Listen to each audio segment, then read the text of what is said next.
మీరు ప్రెగ్నెంట్ ఈ రోజున ఎప్పుడో పోయాయి. సో మీరు ప్రెగ్నెంట్ అని ఎలా తెలుసుకోవాలి? పూర్వకాలంలో నాడీ శాస్త్రం ప్రకారం మీరు ప్రెగ్నెంటా కాదా అని డిసైడ్ చేసేవాళ్ళు. కానీ ఇప్పుడు మనకి ఉండే ఫస్ట్ తెలిసే సిమ్టమ్ ఏంటి అంటే మనం పీరియడ్స్ మిస్ అవ్వడం. ఒకవేళ మనం యాక్టివ్గా ఉన్నాము అని అంటే ఇంటికి ప్రెగ్నెన్సీ కిట్ తెచ్చుకొని ప్రెగ్నెన్సీ టెస్ట్ చేసుకోవడం. యూరిన్ ప్రెగ్నెన్సీ టెస్ట్ అనేది చాలా ఈజీ టెస్ట్, అందరికీ అవైలబిలిటీలో ఉంటుంది. పీరియడ్ మిస్ అయింది అని అంటే ఫస్ట్ డౌట్ ప్రెగ్నెన్సీ గురించి ఆలోచించడం. వామిటింగ్స్ ఉండడం, తినబుద్ధి కాకపోవడం, నలతగా అనిపించడం, ఇవన్నీ కూడా సిమ్టమ్సే అండి. కానీ అందరికీ ఫస్ట్లోనే వస్తాయనేం లేదు. చాలా నెమ్మదిగా రావచ్చు, చాలా ఎర్లీగా రావచ్చు. ఇంకొకటి ఏ స్మెల్ అన్నా పడకపోవడం. సో ఆ స్మెల్ పడట్లేదు అని అంటే అది కూడా one of the pregnancy symptoms అనమాట. ఇలాంటప్పుడు మనం ఏం చేయాలి? డాక్టర్ దగ్గరికి వెళ్ళడం ప్రైమరీ థింగ్ అండి. సో ఖచ్చితంగా డాక్టర్ని వెళ్ళి కలవండి.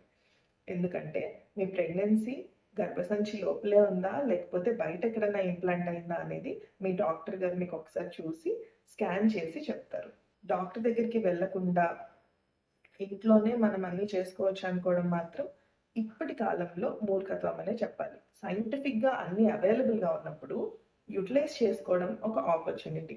సో ఇంట్లో ఉండి ఇదేదో అవుతుందేమో అదేదో అవుతుందేమో అనుకునే కంటే ఒక్కసారి డాక్టర్ దగ్గరికి వెళ్ళి కలవడం చాలా బెటర్. సో ఇంట్లో ఉండి నెగ్లెక్ట్ చేయకండి. ఖచ్చితంగా ఒకసారి డాక్టర్ దగ్గరికి వెళ్ళి పరీక్ష చేయించుకోవడంలో తప్పేమీ లేదు. అండ్ స్కాన్ డేంజరస్ కాదు. ఎంత ఎర్లీ ప్రెగ్నెన్సీ అయినా, ఎంత చిన్న పిండానికైనా సరే స్కాన్ చేయడం వల్ల రేడియేషన్ అనే హార్మే ఉండదు. అసలు రేడియేషన్ అనేది స్కాన్లో ఉండదండి. కాబట్టి దాని గురించి టెన్షన్ పడకండి. స్కాన్లు 4 సార్లు అయ్యాయి, 5 సార్లు అయ్యాయి, దీనివల్ల ఏమైనా ప్రాబ్లమా అని చాలా మంది అడుగుతూ ఉంటారు. అస్సలు స్కాన్లో రేడియేషన్ ఉండదండి.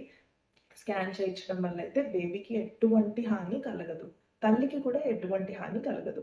సో దయచేసి ఈ అపోహను మాత్రం తీసేసేయండి. యూరిన్ ప్రెగ్నెన్సీ టెస్ట్ ఎలా చూసుకోవాలి? యూరిన్ ప్రెగ్నెన్సీ టెస్ట్ కిట్ మీద యూరిన్ వేయండి. యూరిన్ వేసిన తర్వాత అందులో 2 లైన్స్ వస్తాయి. 2 లైన్స్ వచ్చిందనంటే అది పాజిటివ్ అని, 1 లైన్ వచ్చింది అనంటే నెగటివ్ అని. బట్ అది ఏ లైన్ ఒకసారి చూసుకోండి. కంట్రోల్ అని సి అని రాసి ఉంటుంది, టెస్ట్ మీద టీ అని రాసి ఉంటుంది. కంట్రోల్ లైన్ వస్తుందా, టెస్ట్ లైన్ మీద వస్తుందా అనేది గమనించుకోండి. కంట్రోల్ లైన్ మీద గీత రావడం నెగటివ్. అదే టెస్ట్ మీద గీత వస్తుంది అనుకోండి, దాని మీనింగ్ ఈ టెస్ట్ కరెక్ట్గా లేదు, ఇది ఫెయిల్ అయింది అని.